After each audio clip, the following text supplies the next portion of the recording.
All right, so we'll get started. Thank you all for being here. Really appreciate that.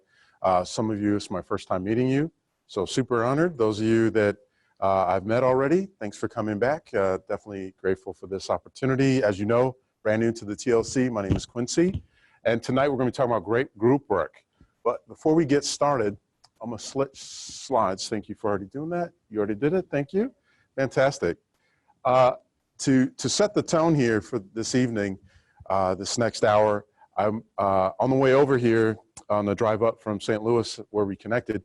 Brittany, she didn't believe that I had this group work thing down. And I'm about to show her a small experiment of I know how to pick a team that can work well together. You guys ready for this? All right. So Mel, if I can have you come up, if you wouldn't mind. And then I'm going to have Forrest come up as well. So I'll have you stand on this side facing that way for me, and I'll back to back. I'll have you facing that way. You ready? Yeah. All right, so thank you. All right, so Mel. Nope, I'm going to have you hold on to that. Mel, I'm going to have you on this side. All right, so this is going to be an experiment on teamwork. Tie the tie. I call it tie the tie. So Forrest is going to give instructions without looking at his partner, Mel, and she's going to follow those instructions with the goal of being able to tie the tie. I have a lot of confidence here. Brittany bet me a Kit Kat bar that they, whoever I picked would not be able to successfully do this. Okay, well, so we'll get the mic. All right, so in just a few minutes, we'll give you 2 minutes to do your best. You ready? Okay. All right, go. Okay, Melanie. See how the two ends of the ties are, one's bigger and one's smaller? Okay. So wrap the tie around your neck and have the smaller end up closer to your neck. And take the larger one and set it over the small end. That's the first step. Okay, once it's over the top of it, wrap it around underneath the small one, all the way up towards your head. And then at this point, you've hopefully created a loop. And I want you to tuck that large one into the loop. Oh, you're tying it different than me. Are you having any luck?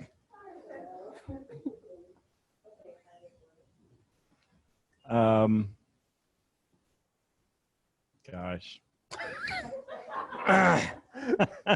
Okay, wrap it all the way around the loop that you just made, and then come up underneath the back side.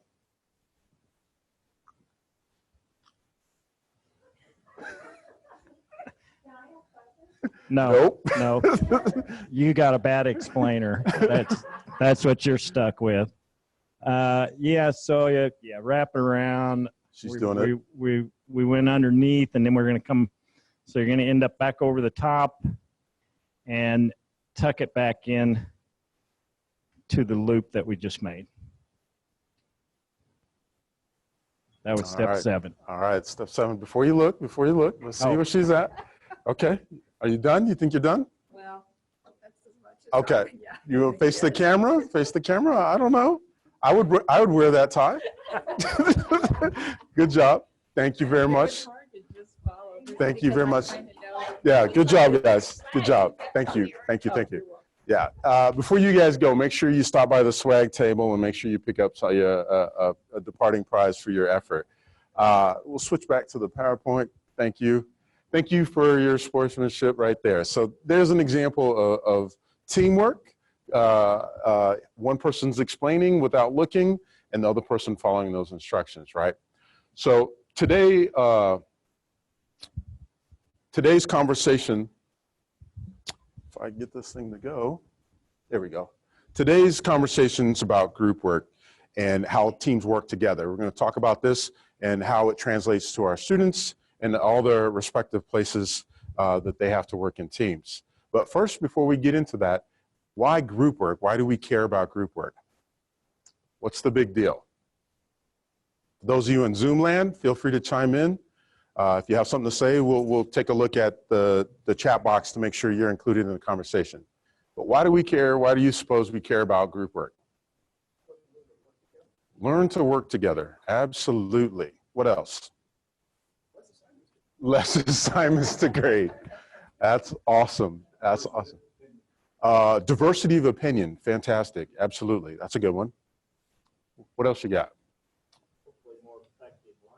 More effective learning. Fantastic. Absolutely. Yo, hey, anything else you would add to that? Hey, come on in.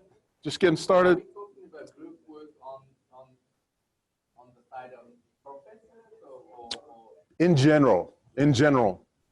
If you want to think about it from a perspective. Okay. So properly matching people based on their strengths and weaknesses, for sure. I like all of those ideas. So for today's conversation, we're going to talk about some of the literature that explains how you might teach using group work in your respective classes, either on a clinical floor as well as in a typical didactic classroom. In addition to that, we're going to summarize some of the literature on how to, the different types of group work. That's something that's formulating from the different research as well. The second half of today's conversation, and I hope it is a conversation, it's going to be about the survey, about gathering results, about how to look at different people, the invisible things that happen that help heighten, enhance a group work, teamwork experience, okay? Any questions so far? All right. How's the tacos? Tacos are good? All right. So now that we've kind of level set, we've kind of set an expectation and a similar understanding about group work and what we're going to talk about tonight. This is my opinion about why group work matters. Is anybody seen this before? Anybody seen this graphic up here? If you can read it. Has 4 categories. Anybody recognize, anybody familiar with this? I believe that group work is imperative, in particular for this group. It's imperative that we teach our students about the sub-skills that then facilitate, that are required for group work. And so this is the quadruple aim. Has anybody heard of the quadruple aim before? No? Okay. Well, the quadruple aim is basically a set of goals, a set of implications in the healthcare profession that if we do these things, we can make a big difference, all revolving around group work. So with improved patient's experience, we work together to improve the patient experience, as well as result in better health outcomes. Hopefully lower the cost of care because we're working together as a team. And then ultimately, our own clinicians' satisfaction. There's results, there's data that suggests that if we're happy, all of these other good things happen. If those good things happen, we're usually more happy as professionals. Make sense there? Fantastic. So there are multiple theories related to group work. Anybody here currently using group work in their course, in their instructional practices? Anybody teaching classes with group work? You are, sir? Dr. Hauser?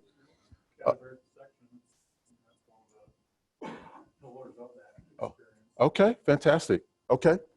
There are a multitude of things, there are subsets. This is not an exhaustive list by any means, but just to give you a sense of the different main theories that I think are out there, the most common ones. Here they are.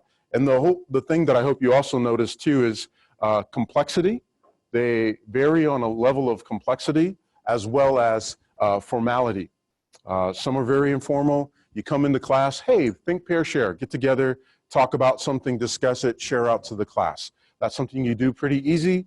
Complexity is low and formality is pretty low. As opposed to, we're going to do some really big things that are formally social independence. You might replicate what's happening on a particular floor, perhaps in surgery, what's going on there, right? Very complicated, very important, high-level skills, difficult to execute, but very formal in nature as well, okay?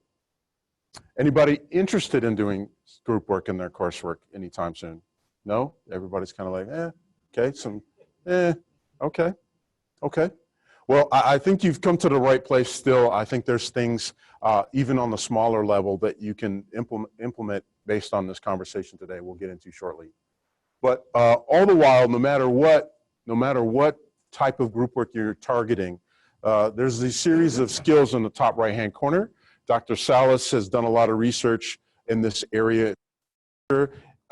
Boiling it all down, this is what it comes down to. Being able to communicate across different mediums, written, orally, you need to be able to do those things to be able to function well in a team. Additionally, decision-making, right? The team needs to have a clear sense of being able to make good decisions, crew resource management, decision-making, all of these things that help impact the outcome of the quality of care. Team of efficacy. What do I mean by team efficacy? Anybody have a guess? Team efficacy? Trying to get the job done. Belief in the team, right? Buy-in, right? A lot of the literature suggests if you don't buy in, the team's toast, right? You could have the best communication, best decision-making skills. Team's not bought in, you're toast, potentially. Okay, so you need to believe in the team. What happens? How do you do that? How do you get everyone to buy in? How does that happen, right? There's a lot of literature out there on that. Yes, sir. I don't know if this varies widely or if you got a number, but what typical number of people are on a team like that? So great question. I'm so glad you brought that up. Today, I'm mostly going to talk about small groups, anywhere from 2 to 10 potentially.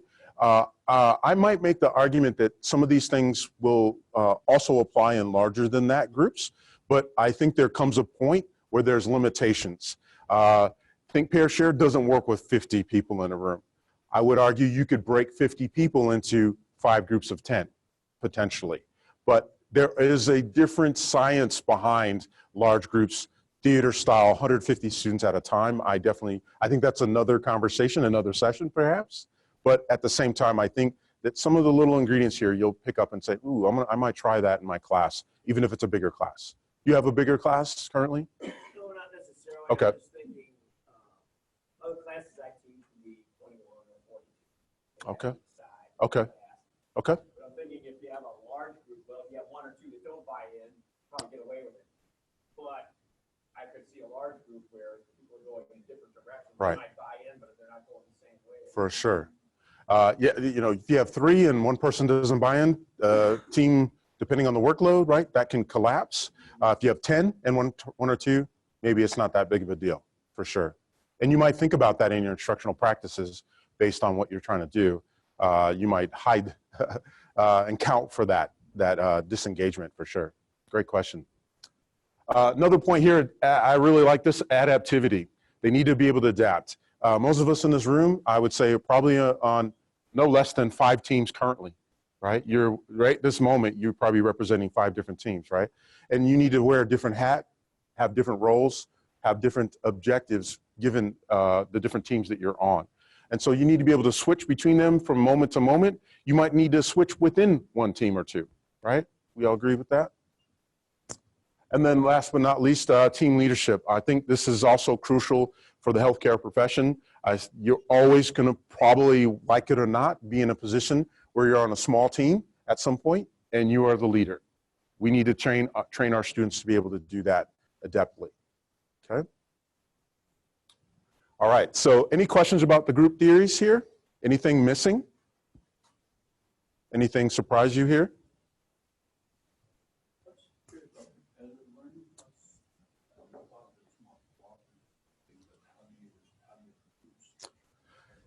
Yeah, competitive learning, in my mind, as opposed to cooperative learning might be more explicit. You 2 are going to work together today. Competitive learning, you don't have to make that clear. You 2 are competing against each other today and you don't even know it necessarily, right? I could just say, hey, Yohei today, good job. You, with your scooter, you just covered 8 stairs, you know, and then you're sitting there staring at this like, I only got 4, right? You didn't have any part of it. There was less formality to the instruction, and here you are, right? And you're now going to go do 9 stairs tomorrow, right? So that could be a way, right? Absolutely, scooter and all. You're going down, Yohei. Yeah, that's a great question, for sure. Is anyone doing a form of competitive learning, would you say? I'd say when we put them in groups and we are in, we don't give enough instruction, we might automatically by default set them up for that. Sure, for sure. Especially when they believe in a bell-shaped curve or some sort of distribution of grade. Sure. 100% agree, right? They want to be top of their class. I think that's something you contend with. They want to get the respect of their professors as well as their classmates, that they are top notch for sure. And then, and if you even just lightly say, hey, best group gets bonus point, something to that effect, now you've totally ratcheted up by just saying that one thing, right? Top group, whoever in grade, you get a 5 extra bonus points, you get the day off, something to that effect, right away. And it's been effective for learning. The evidence is clear. You can help definitely with learning outcomes.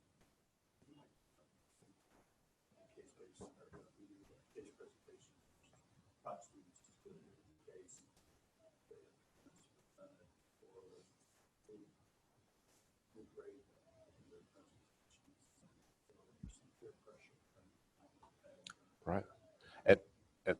And that's a great example. And what I like about that is you've created competition, not only externally, but internally too, right? Because now they're competing to see who's going to have the best presentation. I'm on this team. I want to look good. I'm not going to let the team down. I don't want to be the weak link for sure. So you're doubling down on that principle. That's awesome.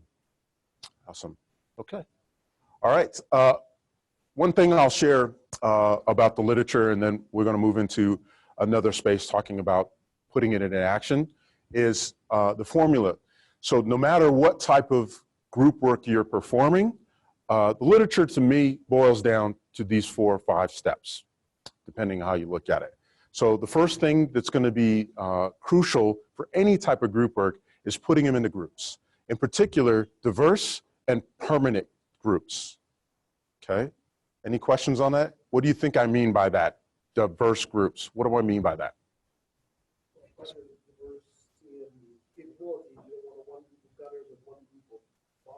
Right. And just other things, diversity in the end. They don't all just reinforce the other. Right. Absolutely. Absolutely. And I think this came up earlier when I asked about group work. Did you mention about diversity of effort, right? You were kind of saying something like that? Okay. Absolutely. Spot on. The idea is that diversity of ideas, diversity of team, the more likely you are to be able to cover your blind spots. You're getting multiple perspectives. You have more options on the table potentially. Absolutely, diversity of teams. What do I mean by permanent teams? Oh my gosh, who wants that? There is there's a specific, yeah, for this length of time or this setup, you can't move another group until at least this project or whatever goes. Perfectly said. Perfectly said. Why do you think, I'll ask somebody else to answer, why do you think that's important for good teamwork? Learn how to get along, okay? Care to elaborate on that a little bit more? Well, if you know you're in a group that has to work together, it's either, let it go south or figure out how to work together as a group. Right. If you're in a permanent team, you know you're not going anywhere, figure it out. Right. 100% agree, right? So, exactly. First, you said first grade all over again. I would add that it doesn't have to, there's no documentation, there's no legal contract that we're talking about. What we're talking about is just the illusion that they can't abort the mission and just still get the same amount of credit. They have to be bought in. And this goes back to the tenets of good group work and the skills, buy-in, right? Team efficacy, they have to be ready, warts and all, pain, happy or sad, they need to be bought in. And so that's a key part here, that the evidence is clear, yet again, diverse teams, and if they're committed, at least a figment of their imagination, they tend to perform better. They tend to perform better. In addition to that, this idea about accountability comes up a lot for those of you that are trying it or have tried it or been a part of it in your own education, right? Accountability.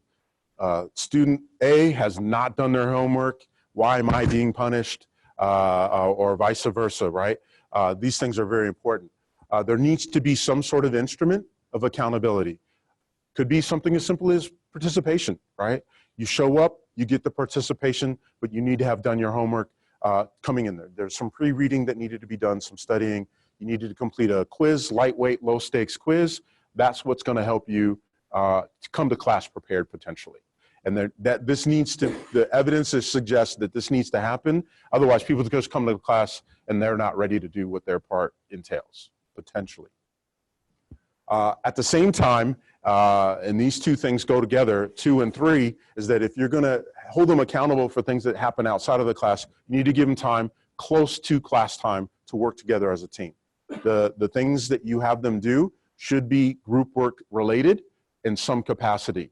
There are some subsets there, such as working to solve a similar or the same problem together. Whether one team is working on solving a part of the problem or multiple teams are working to solve the problem, there should be some clarity around that. If you don't have that, that's when things go like, oh, we're working on this part of the project. Well, we're working on a different project. And then it kind of all breaks down if you do it that way. Okay?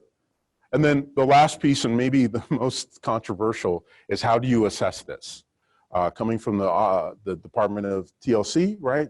We believe good instruction should always include assessment. How do you know that they've learned what you've intended them to learn? Is it without measurement, right? So that nothing's changed there when it comes to group work. There should be some form of final assessment. And of that should be on the individual's performance, as well as the team performance and the peer performance. They should be evaluating themselves. There's not a clear-cut formula for those 3 pieces, but if there are 3 pieces there, you tend to get better outcomes. People then don't balk at the results. People may be a little bit more accountable for the results. Yeah, I could have done more here, or yeah, the team did really good and I contributed to that. As opposed to you leave out the peer thing, you say, oh, you did really good and you didn't get the grade you wanted. The instructor didn't like me, right? As opposed to the peer said, no, that's the grade you deserve. That's what you earned. It kind of reinforces the instructor's perspective as well. Okay. Kind of summarizes the literature in these 2 slides. Any questions? Any comments? Zoomland, is there anything coming through on Zoomland yet? Okay.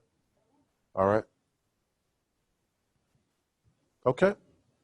I'll move ahead here. So given that literature, given what we know about group work and the different styles and the formula for making that work, there's this thing I like to call the psychology of group work. This is the invisible thing that happens when teams work together, okay? Group work, in my opinion, is based on how we communicate, right? Follow me so far? How we communicate is based on how we learn, how we consume information. How we consume information informs how we communicate. And how we communicate, then again, informs how we group work, okay? You all looking at this pretty deep. I like it, okay? All right, so let's unpack this for a second. So if you think about group work, if we think about how we learn, I'm gonna reverse engineer this for a second. If you think about how you learn, you communicate, and how you learn, you have a particular preference, or you lean towards something, you're gonna sound a certain way when you communicate to people, whether it's written, verbal, or whatever. You're gonna have a predisposed way of communicating because you're gonna want that information, known to you or not, you're gonna want that information in that way. And then if a person receives the message correctly, then that's how they're gonna know whether or not to meet your needs, okay? I'm gonna put this into action here in a second. Any questions about this theory? Yes, sir.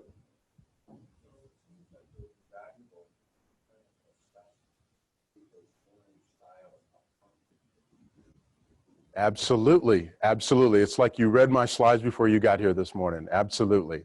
So I'm about to talk about an instrument that might help us understand. One thing I'll say about this instrument that helps understand how we consume information, how people learn, is that I don't think you need to walk around and say, hey, what's your results from a survey? I think there's things that people will tell you that will tell you how they learn, and that we just need to train our ears and our eyes to pick up on those things. And that's what the second half of this conversation is about. But great point, absolutely. Okay. All right, so talking about this survey, some of you took that. Who took that here today? All right, fantastic, few folks, okay.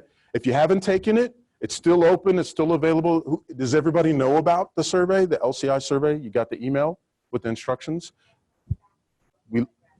Thank you, Brittany, absolutely. So there's a handout on the back if you want to get it on the way out. It's going to be open and probably through the end of next week on this survey. I found out about the survey about 10 years ago. I was working on a research project and we were trying to qualify people's learning preferences to be able to put them in certain groups to see how they would learn a certain way based on an intervention. And did some searching and just landed on this thing and took it myself. And as an instructor, as faculty at one point, I found informally this thing changed my ability to connect with students. For instance, there were students that come to me and they would ask a lot of information, and normally that would overwhelm me. I'm like, yeah, what are you doing? You're asking too many questions. But I learn now through taking this that they're saying something to me, and that if I'm listening carefully, I can dissect what they need and give them what they need at the same time. And so perhaps this will be of value to you. Maybe this will be of interest to you in your respective places. I argue that this could help us, again, in all of our various teams that we're a part of. Okay? Has anyone heard of LCI prior to me coming into your life? No one? Okay. It has been tested as, it's been equation factor analysis has been done on this instrument. It has been evidence-based. It is iterative, meaning that they go and update based on the data that they get every time. Millions of people have taken this thing. Not everyone, of course, but million is a lot of data points. And so I think it's been pretty reliable. We've done it a couple of times before. We did it in a couple other campuses, and we'll see what you think about this if you can identify, especially those of you taking it and those of you who may take it after today. All right, so the link's here, and there's a handout in the back. Otherwise, email me, and I'll make sure you can be able to take this. All right, so breaking down the categories. So you take this survey, it's 28 questions, takes about 10 minutes. You take this and it will spit out an analysis of results. And it will give you a score for each of the 4 categories you see here. So let's talk about these real quick. Sequential. So if you score high in this section, chances are you like to start in order of things. You care about order. What do I mean by this? Whenever you're starting a new project, a new assignment, or you're learning a new task, this would be your default. This is where you're most comfortable starting, perhaps, if you get a high score in this section, okay? You want clear steps. You want to know where to start. You want to know where the middle is. You want to know where the end is. Has anyone heard students that kind of sound like that? Have anybody have students like that? Right? You're shaking your head a lot. You're like, oh yeah. How do I wrap my mind around this, right? That's how they approach learning situations. They want to know where to start and where to end, okay? Precision. These folks want all the information they can handle from you. They are the ones that will ask a ton of questions. They were the ones that want to, they even speak in a lot of detail. They're the ones that are giving you a lot of color about, well, I was doing my homework and and then the cat walked across the keyboard and then I was They're the ones that are going to give you more information than you know what to do with, right? Some of you are smiling because this is you in the room, okay? The next category, technical. These are our folks, these are our tinkerers. I call these our tinkerers. They like to take things apart. They like to put things together. They like to know the why behind things. These are your learners, but why? Why would I do this technique? Why would I do this with the patient? They're going to ask you they'll be inquisitive, but they won't be as wordy. They won't be as wordy. They don't like to use their words as much. They'll just say, let me do it for you. They want to show you instead of actually tell you about it. They're going to be really good at projects, things like that. Creating things, products. They're going to be really good at that part. And then the last one is confluence. So I am not that high in this area. I'm more towards the sequence and precision. Most of my life, people that now I identify as confluent drove me nuts most of my career. They look strange to me. They do things in a way that I don't understand. They confuse me. They frustrate me. Now I love them because with them, I do better work because they do something that I don't do normally. They see things that I don't normally see. So now I have a new appreciation for them. Even students that come in and I'm like, hey, did you do your homework? No, but I created this other thing. What? That wasn't what I asked you to do. These are our people that are high in confluence, usually. Any questions about these 4 categories? Dr. Chamberlain, I'm picking you for a second. You didn't take the survey, but where do you think you fall in here? What would be your strength in your learning preference? Okay, okay. About what I would guess in my short times with you, for sure. Okay. Anyone identifying the technical or confluence? Okay, you folks? Okay, okay, that makes sense.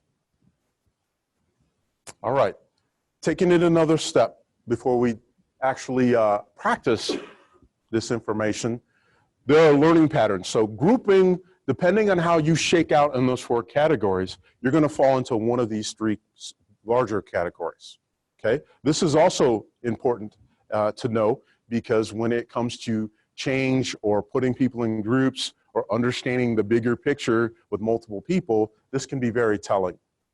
Dynamic learner, these are our folks that are gonna be really strong in 2 of those categories, but not as strong in 2 other of the categories.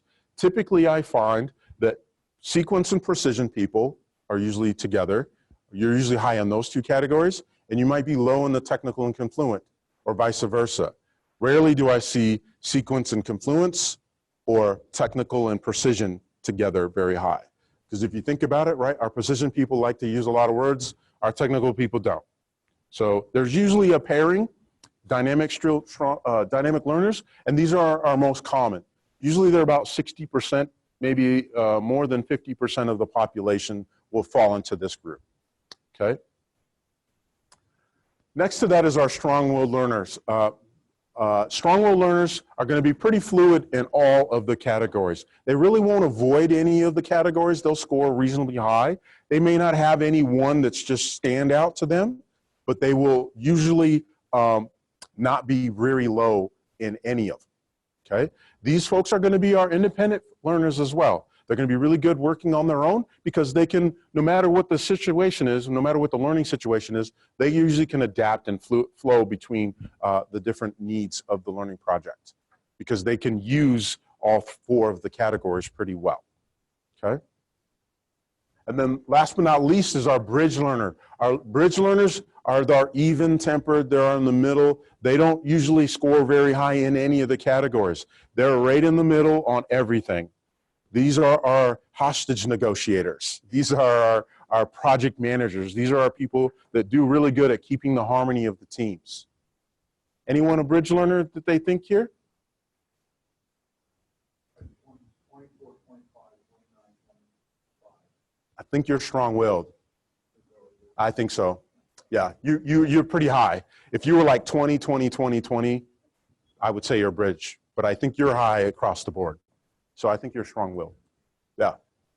But Ray, you think you're the traffic cop? Yeah. Okay. Fantastic. And that's the rarest of the group, but I argue like some of the most important because you're the one that's going to put me as the strong-willed learner in the right place. Because you're going to say, Quincy, go here. I'm like, yes, sir. Here we go. And they're good about keeping the team together and functioning. So if you find a bridge and you're trying to find a place to put them, they're good at being the harmony, the peacekeepers in the teams. Is that true? Yeah? Yeah?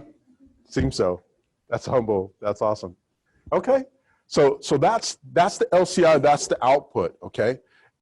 Again, I'm not advocating that everybody got to take the LCI and walk around and say, what's your score? Okay, now we're going to be on a team together. But I would say that we can talk about these things. You can see yourself in here. You can see your students in here. And you can maybe make some decisions informally by hearing them. Okay? Yes, sir.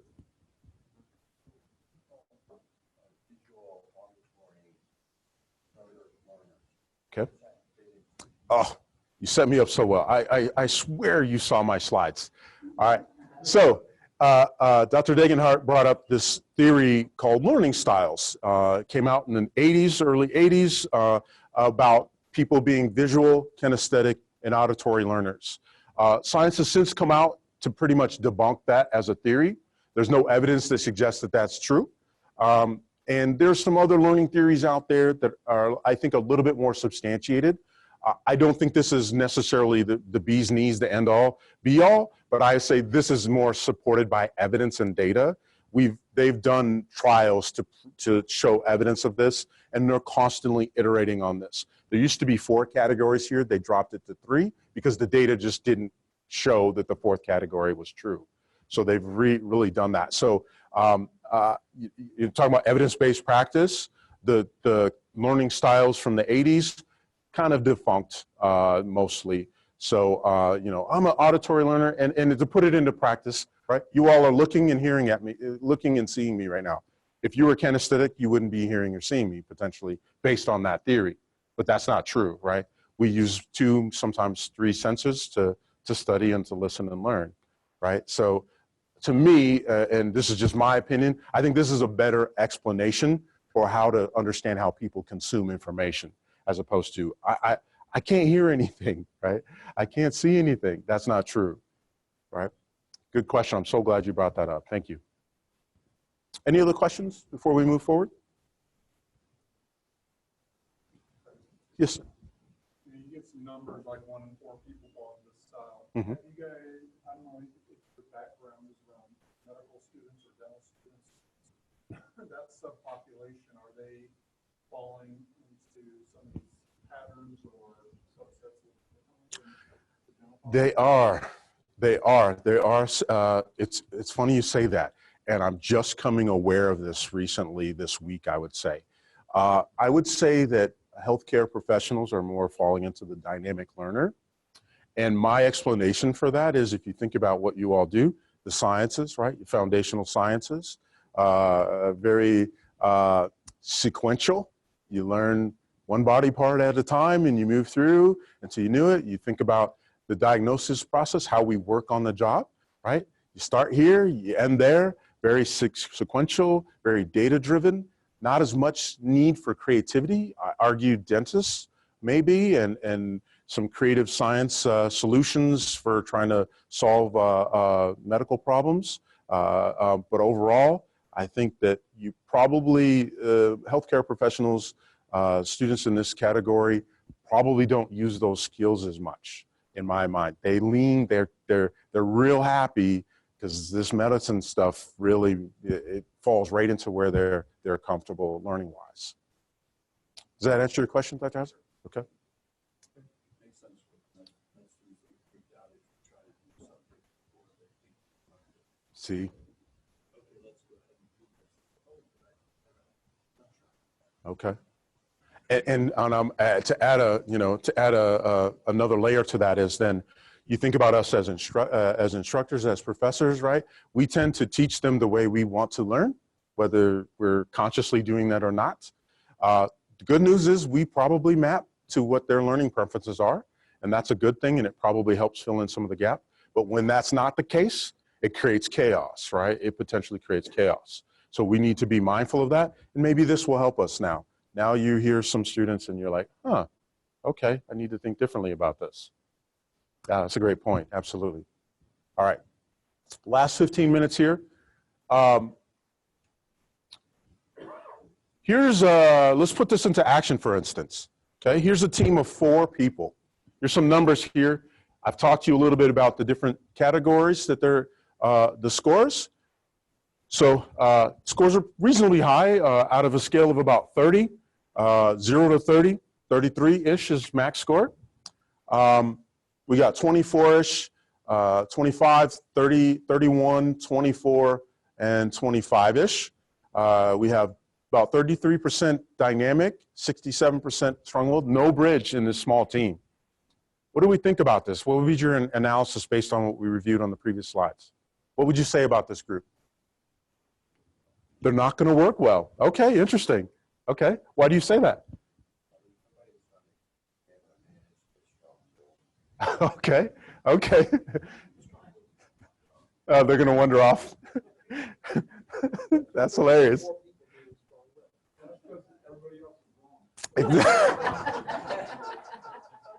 That's hilarious. You're a strong-willed learner right there. That's hilarious.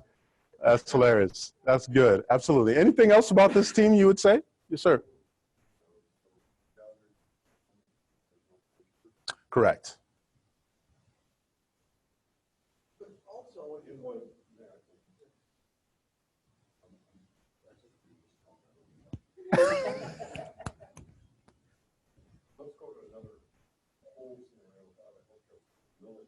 Okay. I'm not saying, no, military, I would argue that the strong-willed would be a good leader, and that your dynamic is going to be your rifleman. It's going to be your soldier. Okay. So I would say that you're strong-willed because you have, in this case, you have two.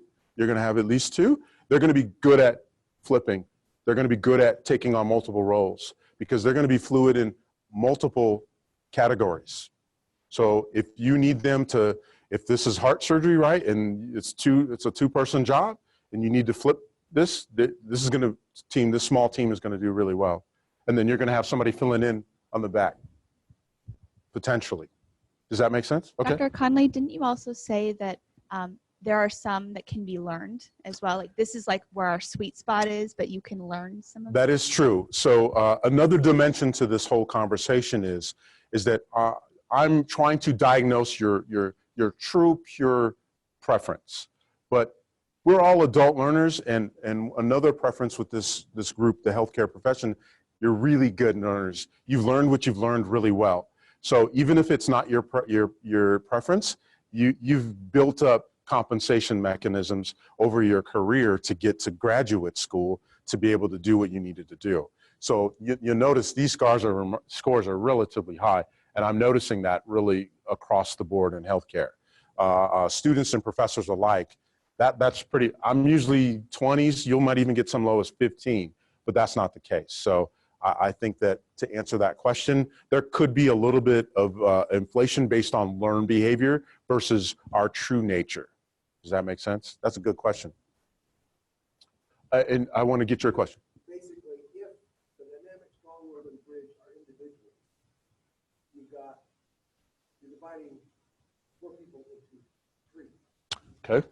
The numbers you don't add up. Okay. I saw that on a paper. Okay. Recently, and so Yeah. I rounded for effect here. Your math mind, you may be high in sequence. You like the numbers for sure. So the reason why is because one of those 4 is me. So this team represents the TLC team. So Kirsty, Brittany, who's here with me, myself, and Brenda, who's back at home base. That's the team, of the TLC team. So we're really good at precision. We're good at the detail. If you need detail, come to us. If you want details, come to us. If you don't. But at the same time, we're pretty even across, so we really don't have, we can adapt. We're pretty adaptable, as how I would say. But working with us, we're gonna want a lot of clarity. Hey, what are your needs? We're gonna start digging in. We're gonna ask a lot of questions. We're gonna want a sense of purpose for helping you, loosely, right? You could say that. And then we want to be practical, just like today's conversation. We hope that you walk away with something use right away, as opposed to see you in 5 years. Good luck with that, okay? Let's try this again. 9 people, all right? So different scores, different breakdown of percentages. What do we think about this group? Yo, hey, do you have thoughts about this? Well, above 20 again, so control. Good call.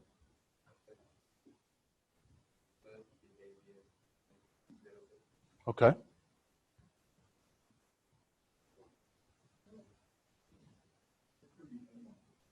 Aimless? What do you mean by that? Okay, what's triggering you to think that? Okay. I'm not sure you are. Not necessarily. I think you're going to, how I'd say is you got a solid base of worker bees, right? To put it politely. And they've all got a small, strong weld and the bridge that's not gonna be there to sort of hold them together. You're gonna have a lot of worker bees, a lot of waxmen and no neighbors. Absolutely. Yeah, that's a good analogy for sure.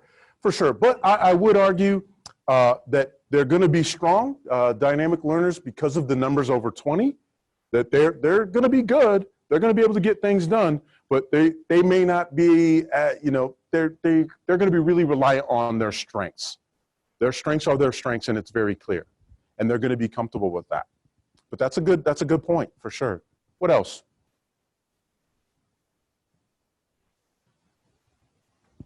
I'll tell you what I think. I think that because they're a large population of dynamic, that they're going to be real comfortable in teams. They're going to be okay with that. They don't mind pitching in and working together, right? Because they're going to be, tell me what to do here, and we'll go. If you show me where I need to be, they're going to probably be high in sequence and precision, so they're going to be okay with the detail. They're going to ask you a lot of questions. You got to be prepared for that if you're going to lead them, or you're going to be part of that team. You can't get too overwhelmed by that. They're going to want to take things in steps. They're not going to want the whole ball of wax. They're going to want to take it easy in parts. So we want to break it down that way, and potentially when we put them on a task. They're going to want to seek documentation of their success or failure. They're going to want grades. They're going to be okay with feedback. They're going to want to know, how am I doing? All right. You got students like that right now? How am I doing? How am I doing? It was 15 minutes ago. Nothing's changed. Nothing's changed. I assure you, right? I'll let you know. But they're going to struggle with change because they're really relying on one or two of their strengths. And if you pull the rug out from them, or if you change the goalposts, they're going to really freak out, potentially. You know those students. Well, what if yes, sir. No, I want to hear what you have to say first.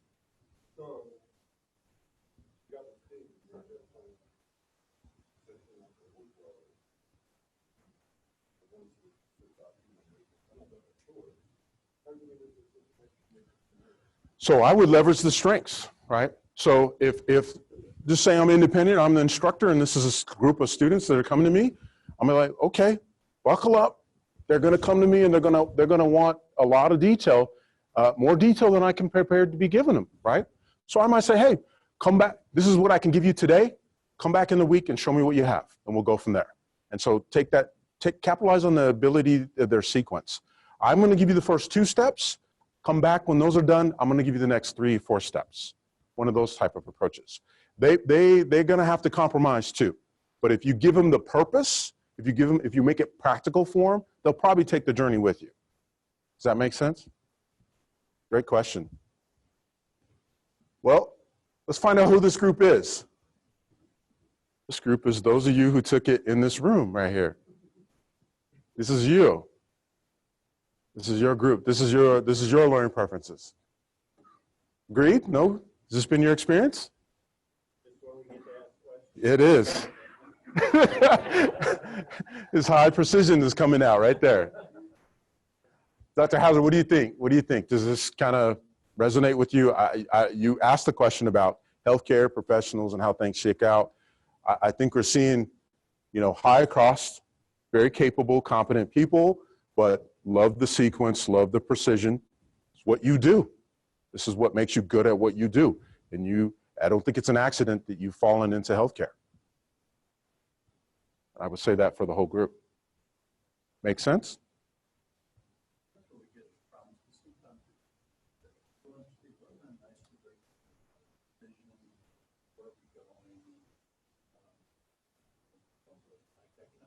Right.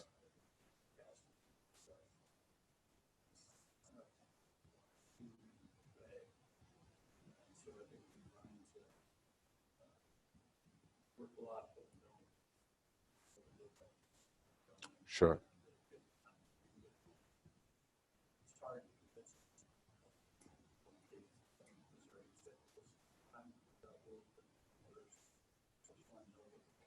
Right. Right. Yeah, you realize, so I mean, this is where I talk about being aware of our preferences could help. So our high confluence folks drive sequence folks, you know, bananas, right? So what if we gave the sequence folks, hey, bear with us, we're gonna go as far as we can for what we know, because we don't have the full vision, but our confluence people, hey, tamp it down a little bit, hang with us, you're not gonna get all the structure, the freedom, you're gonna have to live within these confines. In a week, you have to produce something. We can't just keep talking about it, right? Right, absolutely, yeah. Exactly, right? So this is why I say, like, it's changed my perspective on how I work with different personalities. I really rely on this instrument to say, no, they're not personally trying to drive me nuts. There's something to this, right? They just need freedom. They need to run free, right? They're unicorns, right? Absolutely. Yes, sir.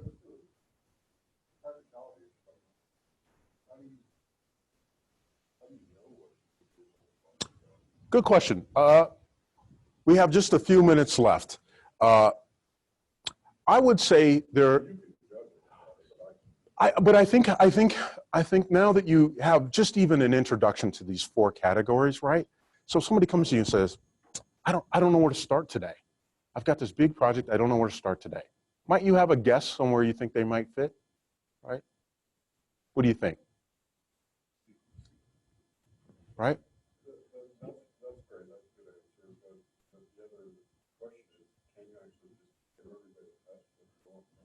We could try. It's $2 a person. We could try. I think there's a time and a place for trying to take that approach, especially in your classes if you're considering group work and you're trying to figure things out. I'll add this little bit to it. There are some science behind forming teams. What I've landed on is if you care about process, put like people together. If you care about product, put different people together. Right? And this could be one way to use that. This is where you would have your class take this, $2 a pop or whatever, or, you know, maybe you're on a committee that you're really trying to get stuff done. The strategic planning stuff is going on. That's hot right now. So you say, hey, everybody take it. Yeah, there's some head nods right there. I'm sure that's good. The LCI could be used there, but that could be one way to kind of leverage this and make it practical. But without having it, maybe there's things that you're just feeling like, whoa, I'm getting a lot of detail here. Precision. Hey, what are you doing today? Might be technical. They might not be comfortable asking you. They're not probably trying to hold out on you. And then the confluent person might be skipping. I'm not sure. I'm making that up, but they might be a little more unique and free in their thoughts, and they might come across as not organized, right? So that's a really good question. I really want to have that deeper with you to figure out ways to help you and the things that you're doing, whether it's your committees, your colleagues, or with your students. Absolutely, I invite that. Absolutely, great question. That's to everyone. Great question. All right, so you want to do one more? You want to do one more bigger group, or would you rather talk about how to put it into play with your students? This? Okay. Yeah. Because I have a problem with the numbers. Okay. Because we're taking a group, and now even worse, 42 people, we get an average number for each of the 4 sections. But what's the standard deviation? If the standard deviation for each one of them was 0, you had 42 identical people giving you those types of numbers. That's a totally different scenario. Right. Than, you know, person 1 has a 36 on sequence, person 2 has a 5 on sequence. Right. You know, that type of thing. Right. That's going to change my whole understanding. Okay. Of the dynamic of the group. Okay. Okay.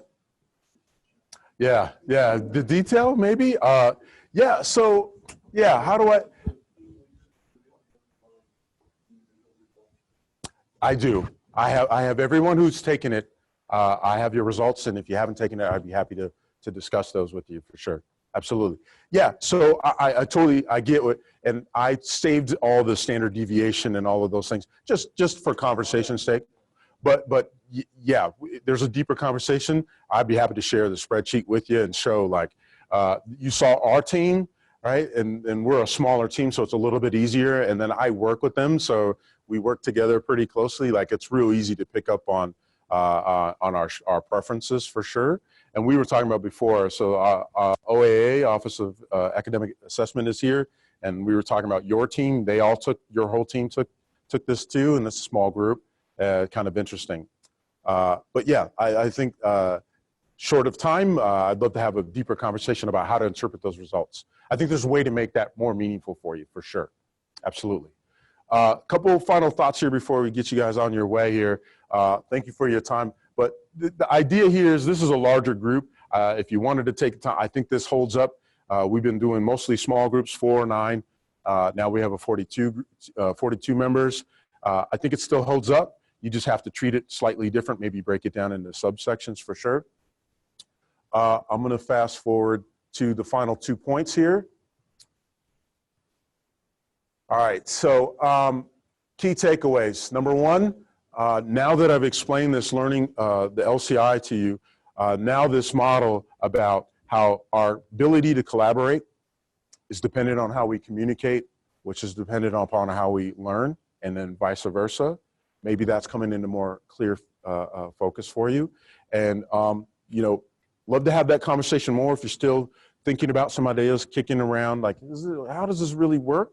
I try to put it in play in just a short hour, but you can see in your own lives, right? You can study your own lives, and we asked the question about being bridge, and you're like, yeah, kind of, yeah, things are, I just kind of go by in the middle for sure. But the second takeaway is that although this list isn't exhaustive, the goals here, those final skills in the top right-hand corner, the only way we get better at teamwork is if we're intentional about training and developing those skills. Oftentimes in education, we think we'll put them in teams, we'll put them in the room together, that they'll automatically improve their group work skills. We know that that is not true. We need to be intentional about how we develop those skills, and that there's evidence, no matter where we are on this scale, that if we do these things, typically more times than not, they'll get better at being in a team. Okay?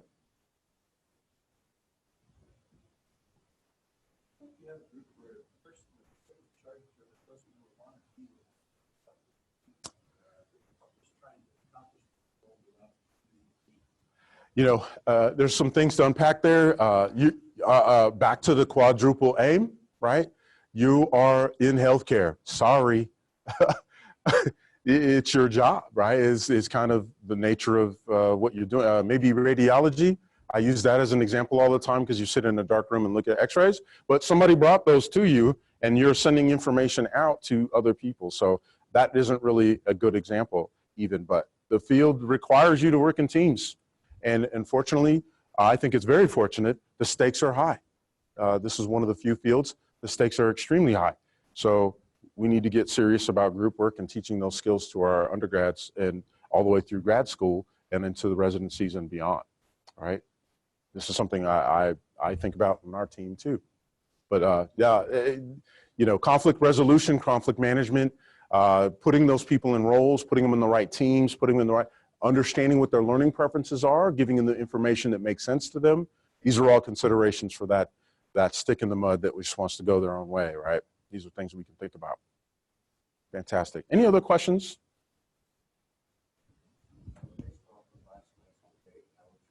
Yikes, yikes, yikes. Don't do this to me. Don't do this to me. Don't do this. Oh my gosh. I was on the road. I didn't want any part of it. Yeah. Okay. All right. Well, I'm super grateful for your time and attention. I know this is asking a lot for you guys to be here. Hopefully you just got something, just a little. You can go home tonight and be like, oh, honey, you're high in sequence. Or when somebody talks to you in a certain way, right, you have just a different perspective.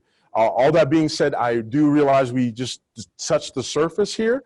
I welcome the chance to talk more about this stuff. If you're considering group work, formal or informal, let's talk. TLC@atsu.edu. We're going to present 2 more sessions. You'll see us on Zoom next month, and then we're coming back in April. Hopefully you'll rejoin us, okay? Yes, sir? Yes. So there's instructions on the back. If you don't have the email for the instructions, if you just want to take that, Okay. Yeah, if you don't find it, let me know. I'll get it to you. I'll have it open for another week. If you want to consider your classes or your loved ones, I'm happy to talk to you about how to take that, right? For a small fee? I'm kidding. Anyways, super grateful. I'm going to hang out if you have more questions. Super grateful. Thank you for your feedback on the evaluation forms. Please take the magnets with you. Appreciate that as well. Appreciate your feedback. Thank you very much. Thank you. Thank you. Thank you, everybody.